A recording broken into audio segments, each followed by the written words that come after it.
Hello, I hope you're doing well. I'm Dave. I help business leaders to use technology more effectively. Today, we're going to carry on talking about the CrowdStrike incident. There's a few misconceptions, things that I think business leaders need to understand that's not been very clear by us techie people. So I want to make sure that you've got a really clear clarity in your mind, decisions you need to make to try and stop this kind of incident impacting your business. So let's start with the first most obvious misconception, which was this was unprecedented and was not predictable. Now, I don't think that's true at all because we know that antivirus programs in the past have caused similar incidents, not at this scale, but it's not that unusual because antivirus programs are buried deep within the kernel, within the operating system.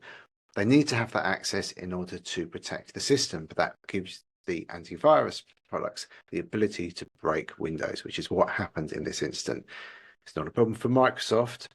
Well, they could block it, but that would mean blocking third-party antivirus apps, which the EU doesn't want them to do, which is fair enough. I don't really have a problem with that. It's quite common for antivirus programs to crash computers. The next problem that people think is that this is a very difficult, complicated problem to fix. And well, it is and it isn't. The problem we have is that while it's very simple that we just need to delete a single file from your computer to fix this, and now we've got some updates which hopefully mean you don't even need to do that. The problem is that how do we get to all these computers? What happened over COVID? Everyone took their laptop, they went to work from home. And we kind of forgot that if we need to do something to those computers because they don't work, how are we going to touch each computer? So you might think about getting that process in place. Should you need to touch every computer within your organization across the country or multiple countries? This is a big problem because I think we need to plan for this kind of incident to happen again in the future. There's a thing called zero-day exploits. And what that means is that somebody discovers a vulnerability, and that means that today it's exploitable because there's no real patch that's been put into production yet. Now, we've seen exploits happen within 22 minutes now, and with artificial intelligence, it's only going to get worse. So this idea of blocking or delaying updates probably isn't going to work. That doesn't mean that we shouldn't be doing the rings of patch management. So we try on a few machines, then a few more, then a few more. Updates were rolled out at scale in order to try and block those zero-day exploits, I guess. But well, actually, this update was just a log process. It wasn't even doing anything detection wise, but we need to get these updates done quickly. That's within minutes, not months. Minutes, not months. So if you think you can delay the updates to protect your business, you can't. What do we need to do differently? Well, some people are saying, well, we don't use Microsoft software. This is a Microsoft problem. And well, it's not really. All operating systems operate basically the same way. They have a kernel with Linux, Unix, Macs, and they can be affected in exactly the same way. Windows is obviously the most popular operating system by far. I know Mac's growing, but nevertheless, and also Mac's is a walled garden, so it's quite hard. Antivirus products don't really work very well on Apple Macs because they're blocked from exactly this kind of access. Some people have said, well, this is a cloud problem. We need to move the data back off the cloud to our local devices. That isn't true either. That's not going to help fix the problem. All it means is that you're going to have less backups of your data.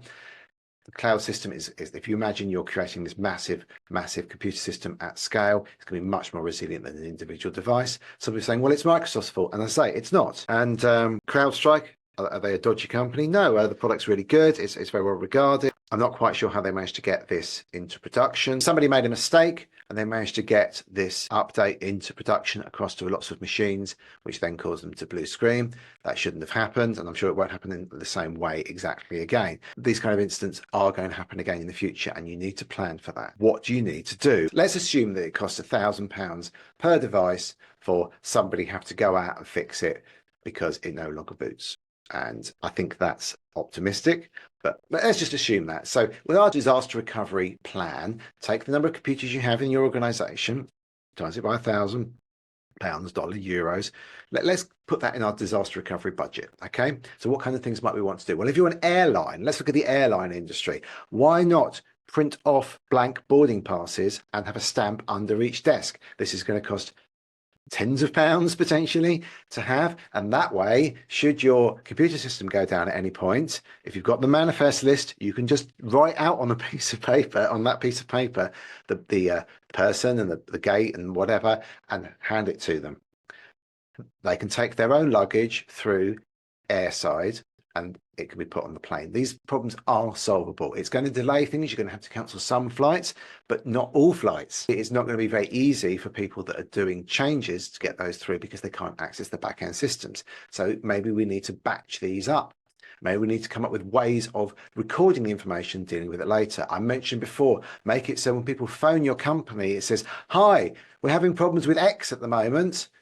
Please bear with us." That way, people know there's a problem. They'll give you the benefit of the doubt. If your IT system goes down, how are you going to communicate with your staff and your customers? If everyone's on Teams and you haven't got their mobile numbers, how are you going to communicate them? How's your disaster recovery team going to communicate with each other? Maybe you want to look at some of these devices that can communicate when the internet's not working.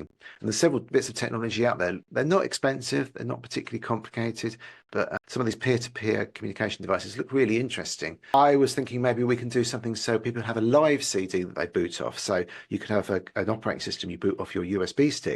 Obviously, if you've blocked USB on your computers, which you probably should, how are you going to make that work so people can load it if you've blocked USB? And what if you need to re-image all of your computers because they've got a virus at scale and they're all around the country?